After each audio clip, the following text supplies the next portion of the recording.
In the summer of 1936, President Roosevelt took a 4,000-mile whistle-stop tour across the Midwest and Northern Plains to see for himself the extent of the nation's agricultural crisis. My friends, I have been on a journey of husbandry. I talked with families who had lost their wheat crop, lost their corn crop, lost their livestock, lost the water in their wells, and come through to the end of the summer without $1 of cash resources, facing the winter without feed or food, facing a planting season. At the same time, Hugh Bennett, the head of the Soil Conservation Service, was on his own fact-finding tour with a committee of experts, expected to make a report to FDR on the future of the Great Plains.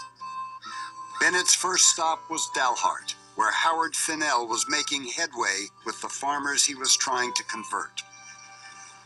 Earlier in the year, Finnell had petitioned Secretary of Agriculture Henry Wallace for $2 million in emergency funds to offer incentives of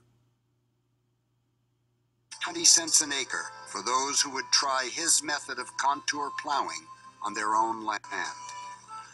Nearly 40,000 farmers had signed up and gone to work on 5.5 million acres.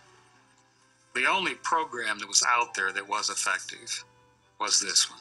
And Finnell was the point man to try to make it work among these farmers who had still not admitted that it was their fault.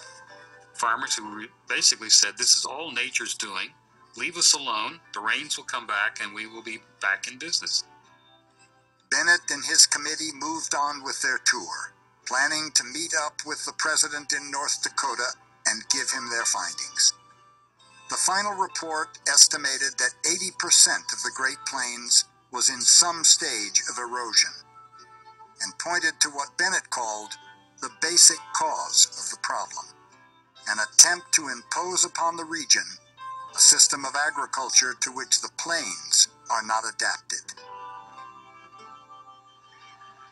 But it concluded, the nation cannot afford to let the farmer fail. His boss was not about to let that happen. Back east, there have been all kinds of reports.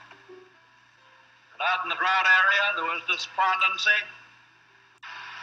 a lack of hope for the future, and a general atmosphere of gloom. But I had a hunch, and it was the right one. When I got out here, I'd find that you people had your chins out.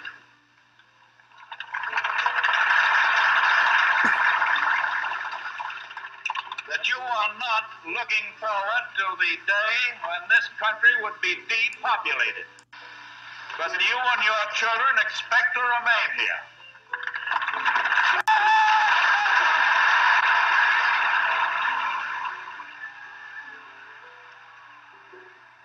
To us, he was a savior.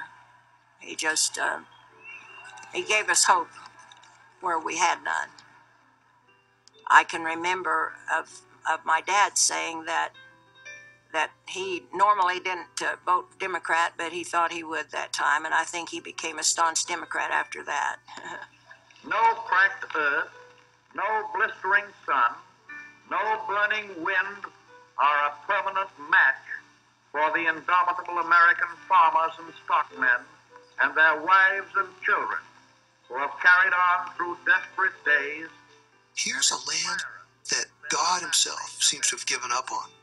I shall never forget the fields of wheat. And the fact that the president still gave it his attention. So that was a very big deal at a time when they felt so abandoned. And you can't understate the importance of just giving it some attention. It was their father's task to make homes. It is their task to keep these homes. And it is our task to help them win their fight.